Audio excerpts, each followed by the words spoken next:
Hey y'all, it's me. Some of y'all have been asking about just the goings on at the farm and would like to see that you missed some of the things that Aaron was doing when he was here with the videos. Look, my chickens, when they get out, they come up here and they dig in this rose bed and they have made a huge mess. I'm going to have to pull all of my mulch back in here, and my hope is truly to contain them and a little bit larger. I'll show you that one day this week, but I'm going to make just a bit larger or a bit smaller chicken yard than they are in now, but it's going to be completely encircled with a wooden fence. I think that's the only way that I'm really going to be successful with gardening this close to the house with the raised beds that I'm building and that sort of thing, because the chickens, they're vandals.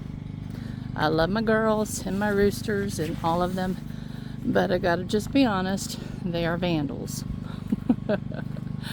I heard Hugh over here earlier making a lot of noise with something that he's got behind Big Blue, so let's go over here and see what he's doing. We'll just watch him for a few minutes. I think that he is using his wood splitter and making firewood. Oops, I've got you pointed at the ground. That's no good. Yeah, that's what he's doing. He's a noisy man, that's for certain.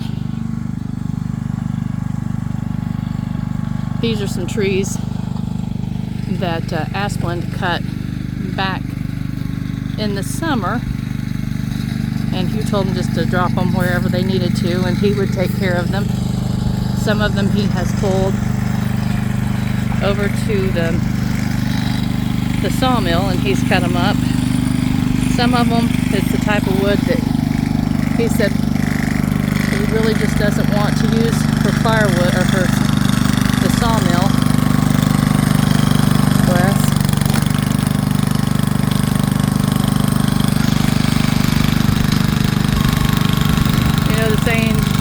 He's a tough old bird.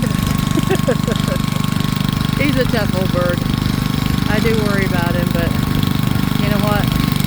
Me worrying is certainly not going to slow him down one little bit. So, there's not much point in it.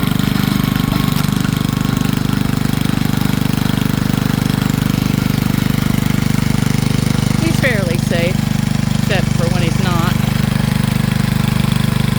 That made sense, right?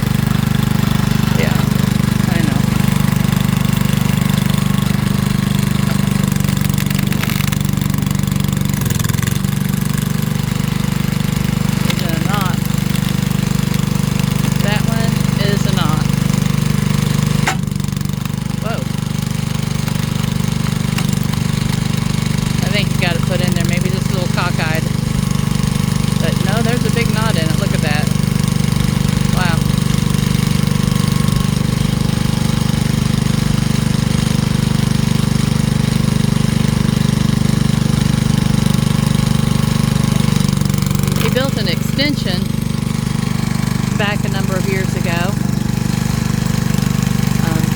that makes it possible for him to cut fence stakes.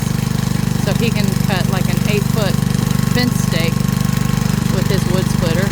Keep your fingers out of the way, Mr. Best.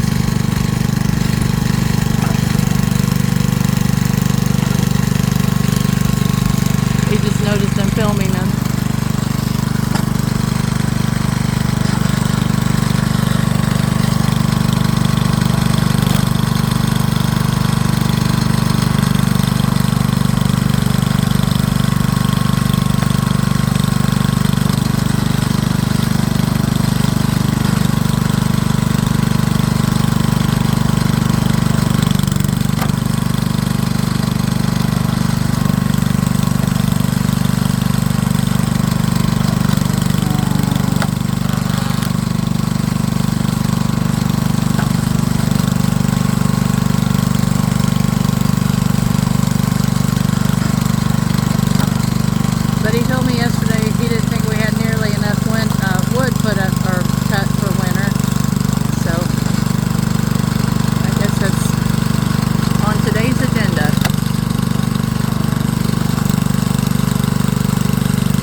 of y'all would be thinking, why don't you go over there and help him? Believe me, if I went over and tried to help him, he'd just fuss at me and tell me to stay out of his way.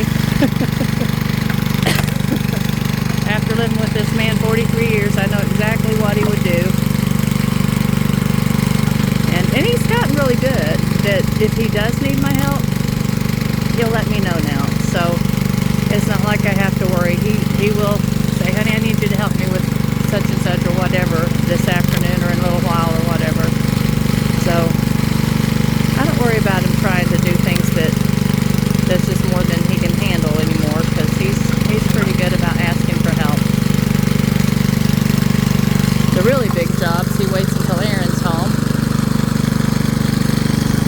unless it's something Aiden can help him with. Of course, Aiden's going to be leaving us here some point this summer. He's decided to go back to school, and we're glad that he's making that decision. He was going to go to Yellowstone, but the more he's thought about it, as much as he enjoyed being at Yellowstone, he's decided that he's ready to go back to school and just get his degree and move forward. So that's good. We'll miss having him here, but I'll be glad for him to be moving forward with his life goals. Aiden loves math, which I don't understand at all. As an artist, I don't know, there may be a lot of artists out there that are very mathematical. If there is, I apologize for making an assumption. But for me, math is so left brain that it's like a foreign language. And I think I'm totally right brained. I think that there's just no left brain cells on the left side of my head, my brain. But he has that gift, and his granddaddy on the other side is an engineer. And of course, there's a whole lot of math involved in what Hugh has done over the years. He was a heavy equipment mechanic for 43 years, working on the really big stuff. So Aiden got that gift.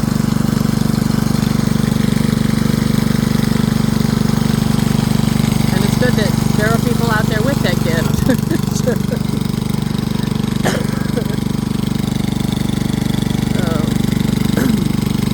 Speaking of, yeah, we've entered January, which means it's time for us to start gathering up our tax stuff. Now, I gotta tell you that this tax season was really, really interesting for me because Hugh ended up taking a lump sum with his disability insurance, and because the Canton paper mill, when they closed down, their employees and ended up getting like a settlement. And so we had a couple of fairly nice sized checks come in this year. One was enough to actually put a roof on our house, which was a blessing. The other one we used to buy a hay baler, and we actually spent a lot of money on farm equipment and things that we had plans to do over the course of the next few years. But in order to keep from having to pay a big sum in tax, we decided to just go ahead and make that money count. So that's what we did. And I called my tax preparer back in September, and I asked him, I said, Roger, is there a possibility you can kind of give me a predetermination of what I might owe in my taxes, so that I can see if, if I need to do something further to bring my tax liability down.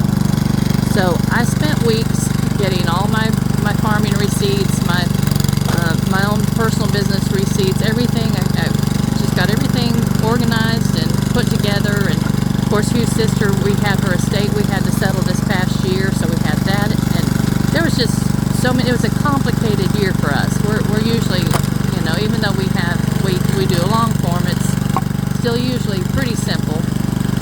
This year was excruciating. So I took it to Roger. He did the pre-tax amount for me, and we're in pretty good shape. We're going to have to pay a little bit in state and a little bit in federal, but I think we'll be able to make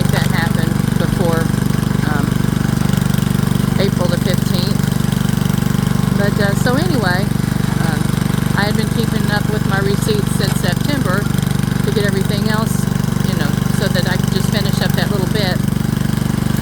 And so one night last week, I thought, well, I'm going to go ahead and finish getting all my tax stuff together and go ahead and get that out of the way. And so I did that, got all that together, and then I started looking for that notebook that I had everything in from September, and I couldn't find it. I kid you not, I actually sat down and cried one day because I was so distraught. I knew I could never recreate all of those receipts, and I could never even remember which companies we had purchased from in order to call them. And it was a horrible sick stomach moment. And I looked every place in the house multiple times, and there was a box that I had put in the basement that had paperwork in it, and the paperwork was just things that that I felt like we might need to keep, things from Medicare or Social Security, or bank statements and things like that, but that I didn't need upstairs any longer. And I do that, and then after a few years I'll take a box like that and you can burn it in the burn pile. But I just hate having papers upstairs that I really just don't need. So I had looked in that box twice and had not found it. And about 1 o'clock one morning, I was sitting in the living room, still worrying about it. It wasn't like days, but it's like 24 hours later, and I was still struggling with what did I do with it. So I just thought, I'm going to go look in that blue box, or in that plastic box, one more time. So I went down, and this time there's a big blue plastic envelope, multi-sectional envelope that I had used when I had done Hugh's sister's estate this year. And every time I had looked in that box, I had assumed that's what was still in that box, so I just ignored that, thinking, well, that's Alpha's estate items. This time I thought, well, I'll just check it again. And I glanced in it, and sure enough, there was my tax stuff. I had put it in there with her estate stuff because her estate stuff is part of what we had to take to the tax preparer. I tell you what,